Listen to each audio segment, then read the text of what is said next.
Hey guys, and welcome back to my YouTube channel. My name is Keely Ogden, I'm a writer, and I am the Vampire Girl. June is here, and that means that it is Pride Month. What kind of company would I be if I didn't try and capitalize on the LGBTQ community this month? All seriousness, I am sending much love and support to my Alphabet Mafia friends this month and all other months. I love you. Keep doing what you're doing. It's no secret that vampires are intrinsically tied to sexuality. In this video, I want to give you a little insight and a few examples onto sexual representation and sexuality in vampire fiction. Before we jump into the video, here are a couple of content warnings for you. This video is about sexuality, if you couldn't tell. While I won't be using any graphic terminology or referring to anything too much in detail, I will be using the terms sex, sexual, and sexuality with liberal abandon. If you are uncomfortable around topics of sex and sexuality, feel free to skip this video. I'll also be using the term queer as a kind of a blanket term for the LGBTQ community. So if you have some negative connotations around that word, negative feelings, then you also feel free to skip this video. I'm not using it in a derogatory way. It's just easier for my poor small brain. Final content warning, there will be a section of this video about HIV/AIDS, so if that is another topic that makes you uncomfortable, I will put a timestamp, so you're free to just skip over that section of the video if you want to watch the rest of it. I'm not going to claim to be an expert on queer history or queer theory either, so I'm going to leave some extra resources down in the description. They explain things way better than I probably will in this video, so definitely check out the links below if you want to learn more about queer representation in horror genre in general, queer representation in the vampire genre. Check them out, they're awesome. Also, this video contains spoilers for these titles. The first vampire book in Western literature was not Dracula, as you may have been led to understand. There were actually two books that came before it, 1819's The Vampire, written by John William Polidori, and 1872's Carmilla, written by Joseph Sheridan Le Fanu. The Vampire is where we first get our look at the aristocratic vampire. Before this, vampires had been seen as these disgusting, terrifying, undead creatures that just spread disease and feed off of people, and they're monstrous and scary and icky. Fast forward to 1819, and now the vampire is a brooding, lonely, aristocratic, handsome, misunderstood nobleman. Historians and literature experts speculate that the portrayal of the vampire in Polidori's novel is based on his then close friend, Lord Byron. To people in the literature world, Lord Byron's name is probably not unfamiliar. He was an incredible poet and writer. He held the party that inspired Mary Shelley to write Frankenstein, and it was this same party that Polidori started to work on the vampire. Lord Byron was also known as quite the sexual deviant of the time, so it wasn't hard for people to associate Byron's deviant sexual nature with that of this strange creature known as the vampire. Carmilla was the first openly lesbian vampire novel of all time. And when I say openly, I mean, I was surprised by how openly gay Carmilla was. And we'll talk more about Carmilla in another video. Stay tuned for that. It's actually a really good book. I was a little bit surprised. The sexual proclivities of Carmilla and her object of fascination, good friend, object of obsession, is still painted in the book's world as not okay. And the only way to free this young woman of Carmilla's control is to destroy her. We would see the same theme represented in Dracula. Dracula has an intense desire to control and solely own Jonathan at the beginning of the book. In fact, he even pulls his vampire brides away from him and states, "This man is mine." Like Polidori, Stoker was inspired by another man in his life when he was writing The Count. In fact, he was inspired by two. Historians have pointed out that Dracula's appearance as described in the book is very similar to the appearance of actor Sir Henry Irving, who Stoker worked for at the time and whom he was a giant fan of. Stoker was also friends with another very popular novelist at the time, Oscar Wilde. Just a few years before Dracula was written, Oscar Wilde was sentenced to hard labor for, what did they call it back then, editing me? For being gay. Oscar Wilde was arrested for being gay. A lot of people speculate that this is what drove Stoker to write a novel that was so so much about sexual desire and sexual repression. Now, you know me, I love all the platonic aspects of Dracula. I've made several videos about it. Go back and check the first couple of videos on my channel. I talked extensively about Dracula and about how much I love it and how much I ship Jonathan and Mina together. But the circumstances and the certain aspects of the novel are very hard to ignore.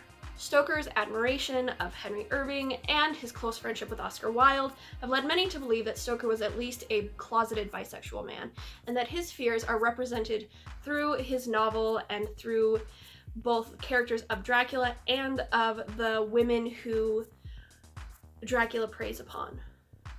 In the realms of Dracula and Carmilla especially, the female vampires in this book take on a more dominant male role. Using fangs to penetrate the throat is taking the place of the sexual act. It doesn't matter if it's a male biting a female biting a female, a female biting a male. It's an inherently sexual act. Not to mention the exchange of bodily fluids that goes on when a vampire turns another person into a vampire. Dracula turning Mina by making her drink his blood. Because of the strict Victorian societal rules of the time period, and especially Stoker seeing one of his friends go to jail for being gay, caused a lot of the more queer themes in these books and in the world to be downplayed and to be repressed. But queers find a way. Queers find a way. It didn't stop people from seeing themselves in these roles and sympathizing with these characters. In the last 20 years, one of the big themes of vampire fiction has become the vegetarian vampire. This is a vampire who fights against their bestial nature with everything that they are, and they would rather die and starve and wither and have a painful existence than give in to their desire and to their biological need for blood. Just like these vampires are created and have an inherent identity as a vampire, they fight against it because they know that people will look down on them, they will see them as monsters, they will see them as different and as the other. It's the same thing for queer youth. Oftentimes, queer people will stay in the closet rather than come out and be seen as the other, seen as the monster, seen as somebody who is different and bad.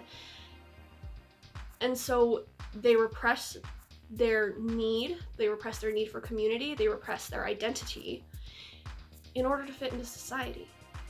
Okay, anyone who is sensitive to the topic of HIV, please go ahead and skip to this time mark. I won't judge you for it. In the 1980s, American culture was forever changed by what became known as the AIDS epidemic. The gay community was hit incredibly hard by the disease, not just physically, but also socially.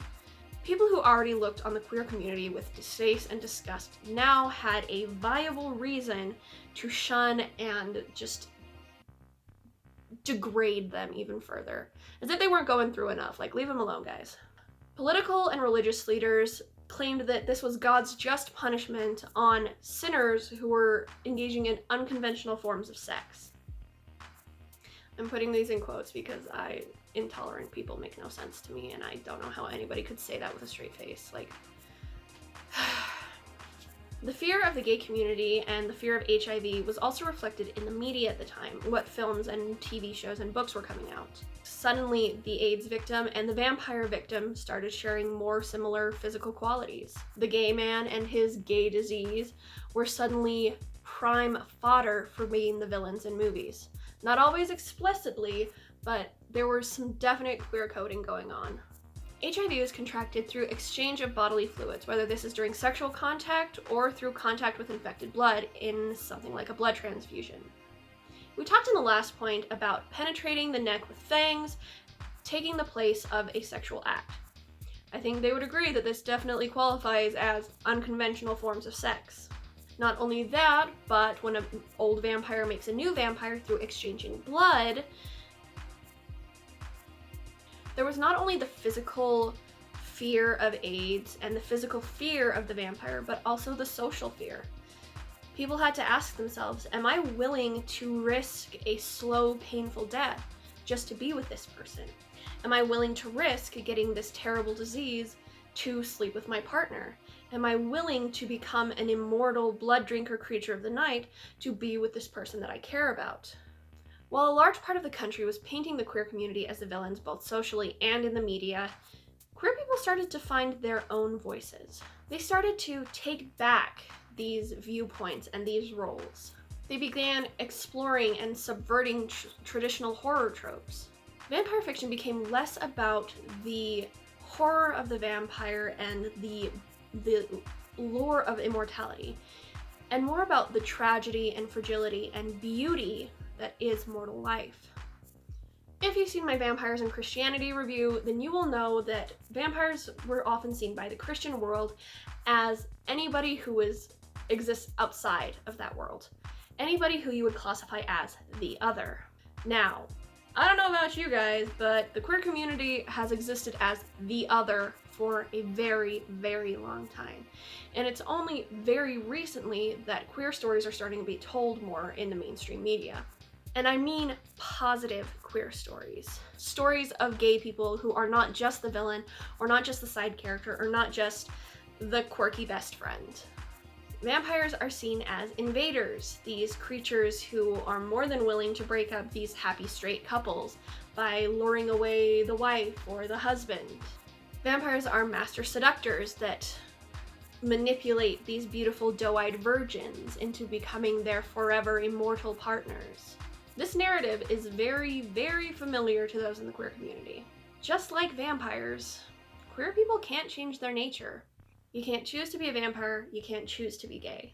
It's no wonder that these two communities have found such a comfortable niche with each other.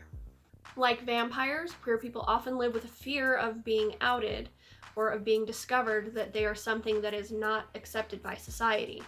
In some vampire stories, such as Near Dark, The Lost Boys, even Twilight, we see this idea of vampires coming together and uniting around something that makes them unique, that makes them stand outside of societal boundaries. They have found groups that accept them for who they are, and they cling to those groups like family.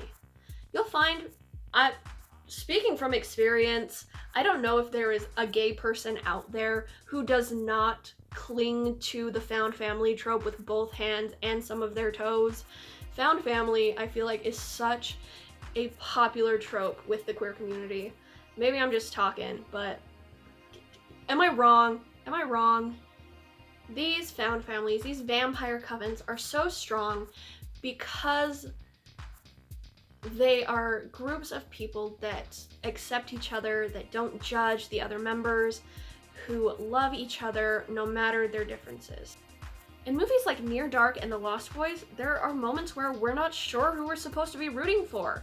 Do we root for the main character who's been dragged into this group partially against his will?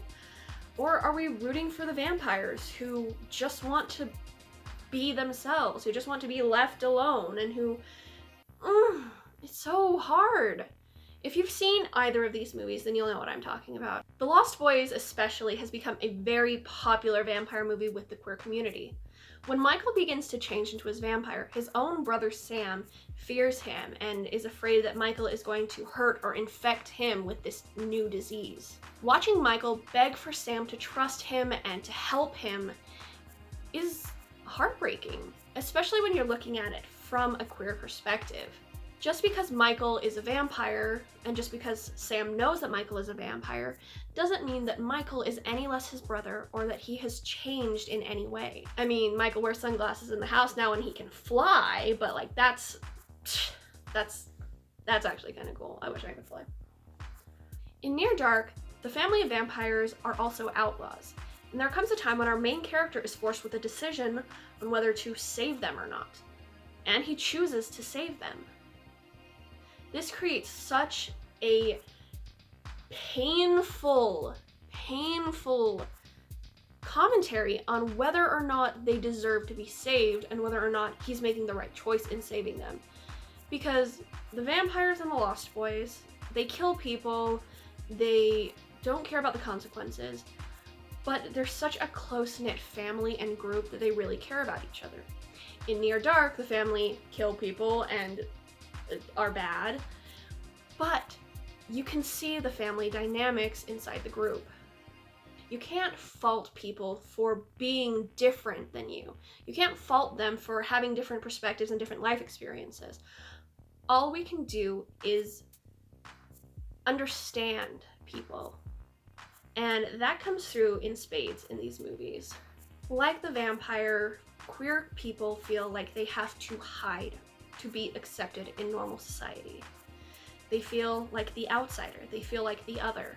They see themselves in these films and in these books, and sometimes it reinforces that feeling of otherness, and sometimes it lets them know that there is a community out there who feels the same way that they do.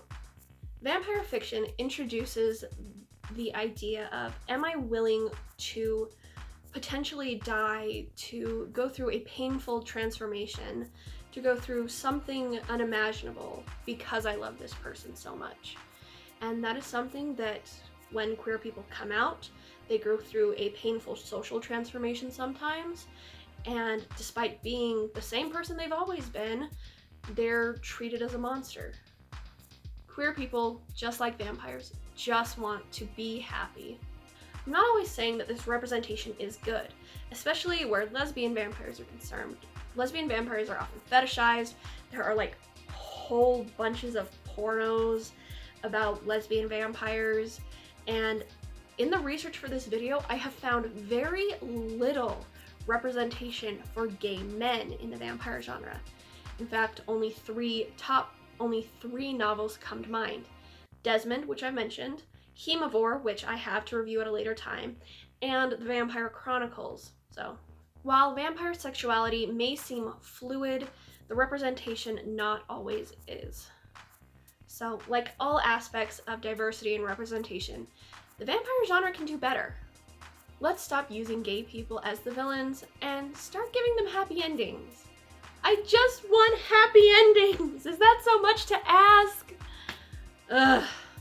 For more information about queer representation in the horror and specifically the vampire genre, make sure to check out those links below, because there are so many things that I haven't touched on. I didn't even talk about Lestat and Louis because they just kind of slipped my mind, and I haven't finished Interview with a Vampire yet. I'm sorry. I know it's like a staple of both the vampire genre, and Lestat and Louis are very gay for each other, not a secret.